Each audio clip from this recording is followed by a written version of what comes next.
नमस्कार मित्रों, मैं doctor Bhupendra Vastushastri Vastu solution India में आपका हार्दिक स्वागत करता हूं, अभिनंदन करता हूं।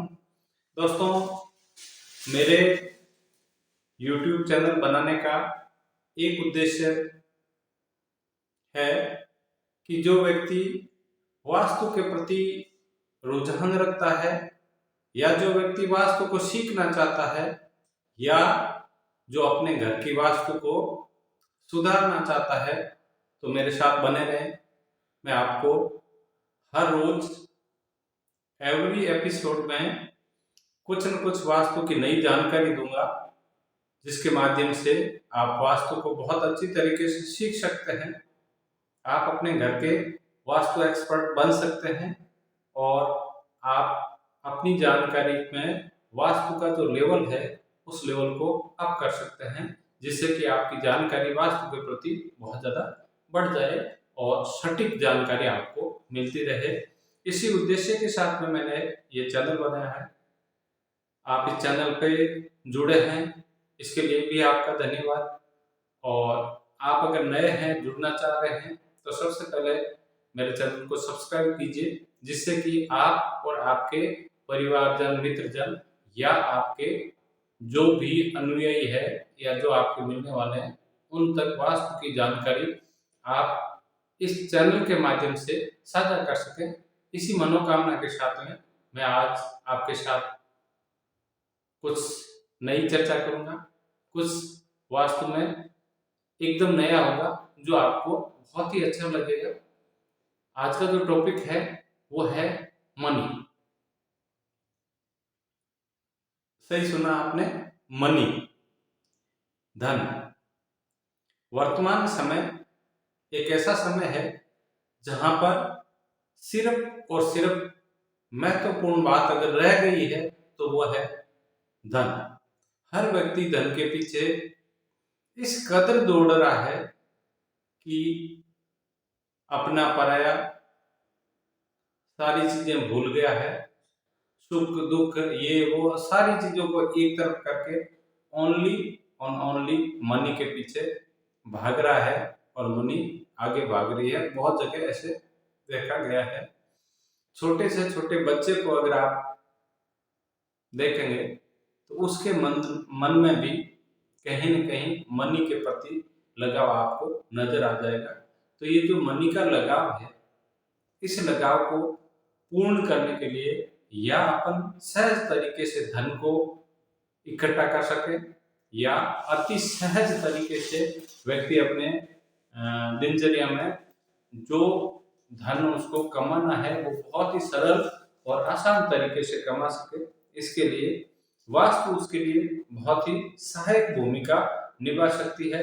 जानिए किस प्रकार निभा सकती है या कौन सा वास्तु दोष ऐसा होता है कि लाख कोशिशों के बाद व्यक्ति को धनाढ़ बनने में रोक सकता है या धनाढ़ व्यक्ति को कर्ज तक या कर्ज के मुहाने पर लाकर खड़ा कर सकता है। दोस्तों, वास्तु का मतलब दिशाएं हैं। वास्तु का मतलब वो कोण है जो हमारे घर में बने हैं। वास्तु का मतलब वो पंचतत्व है जो हमने हमारे भवन में उपयोग में लिए हैं। वास्तु का मतलब वो रंग है जो हमने हमारी दीवारों पर, हमारे फर्नीचर पर और हमारे घर के हर पार्ट पर कहीं न कहीं अंकित किया है।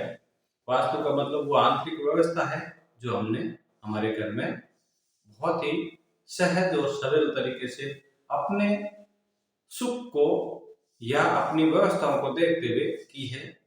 लेकिन वास्तु की अपनी व्यवस्था होती है, जो अपने उनके गुण धर्म होते हैं। उन गुण धर्मों को हमें मानना है, न कि हमें वास्तु को मनवाना है। धन की बात चल रही है, मनी की बात चल रही है, तो इसके लिए मैं आपको जिम्मेवार कौन, वैसे तो कहीं पर भी अगर वास्तु दोष होगा, कहीं पर भी, तो आप धनाढ़ नहीं बन सकते। या तो आप खूब पैसा कमा रहे हैं, रोग में जा रहा है, या आपका कहीं व्यर्थ खर्च हो रहा है, या आपके साथ में चोरी, डकैती, लूट खसोट की घटनाएं बन रही है, या आपके किसी और कारण से परेशानियों में आपका धन जा रहा है, तो सबसे पहले तो ये गिन के गांठ बांध दें कि घर में वास्तु दोष होना नहीं चाहिए। दूसरा है कि सबसे ज्यादा कौन सा दोष प्रभावी रहता है, इस पर अपन चर्चा कर रहे हैं कि धन के लिए सबसे जिम्मेवार कौन। आज जो चर्चा का विषय है और जिस कोण का आधिपत्य ग्रह है उसका नाम लेते ही बहुत सारे व्यक्तियों के पसीने छूट जाते हैं और वास्तव में ऐसा होता है। मैं चर्चा कर रहा हूं छाया ग्रह राहु की। राहु के अधीन नैऋत्य कोण आता है। नैऋत्य कोण का मतलब होता है दक्षिण और पश्चिम दिशा का संधि स्थल।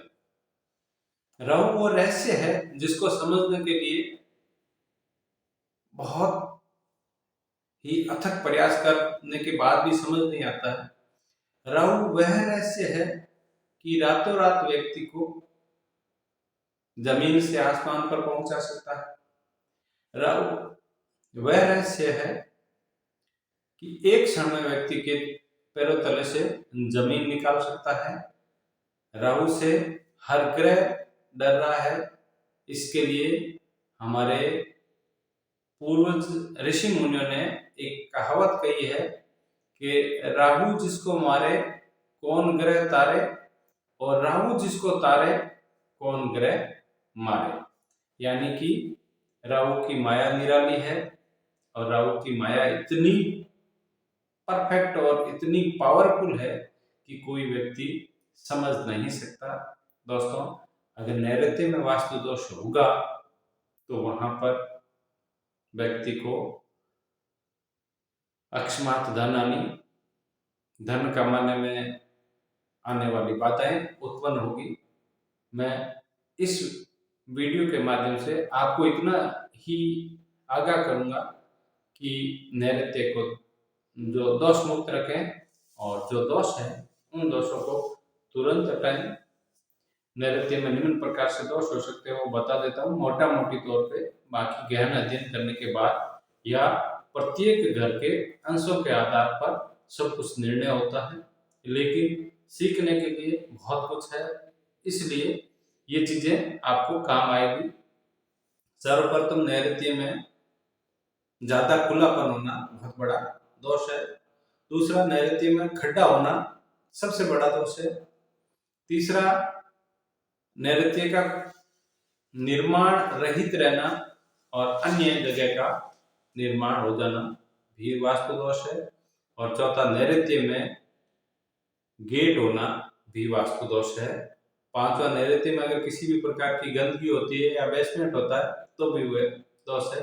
इसके अलावा बहुत सारे दोष होते हैं, चर्चा करेंगे, फिर मिलेंगे।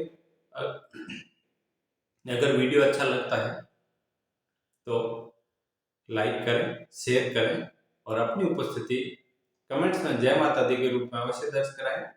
जय माता दी। धन्यवाद।